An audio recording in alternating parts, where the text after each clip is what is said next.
అందరికీ praise the lord. ఈరోజు దేవుని వాగ్దానం మీకా గ్రంథము 4వ అధ్యాయం 10వ వచనము.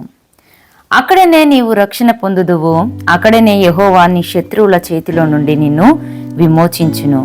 ఈ లేఖన భాగాన్ని మనం చూసినట్లయితే దేవాది దేవుడు ఇజ్రాయెల్ ప్రజల గురించి మాట్లాడుతున్నట్టుగా మనం చూస్తా ఉన్నాం.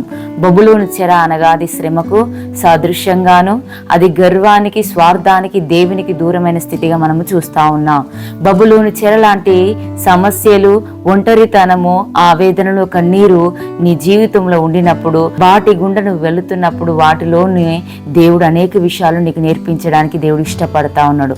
ప్రియదేవుని బిడ్డ, నువ్వు కృంగిపోకుండా దేవుడు నిన్ను శ్రమల దారి గుండా నడిపించినప్పుడు అది సంతోషంగా నువ్వు అనుభవించగలిగితే అనేక విషయాలు, శ్రమ శిక్షకు కాదు కానీ అనేక విషయాలు దేవుడు నీకు నేర్పించడానికి ఇష్టపడుతున్నాడు. ఇటు వాగ్దానం దేవుడు నిశ్చయంగా మనందరి పట్ల నెరవేర్చునుగాక. ప్రార్థన. మమ్మల్ని మిక్కిలిగా ప్రేమిస్తున్న నా ప్రియ పరలోక ప్రార్థన నీకు వందనాలయ్యా. ఈ దినం మీరు మాట్లాడిన వాగ్దాన వాక్కులకే వందనాలు. అవును రాజా, శ్రమలో కూడా మమ్మల్ని రక్షిస్తానని వాగ్దానం చేసిన వాడవయ్యా. నాయనా నీకు వందనాలు. గాయము చేయవారు మీరే, గాయమును కట్టువారు మీరు దేవా, నీకు వందనాలు తండ్రి. ఒంటరి సమయంలో మా వెంట ఉండి నడిపించువారు మీరే ఇంటున్నారు నాయన.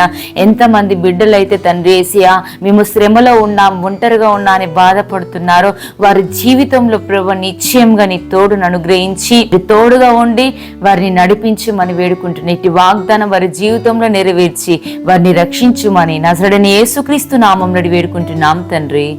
ఆమేన్. Praise the lord.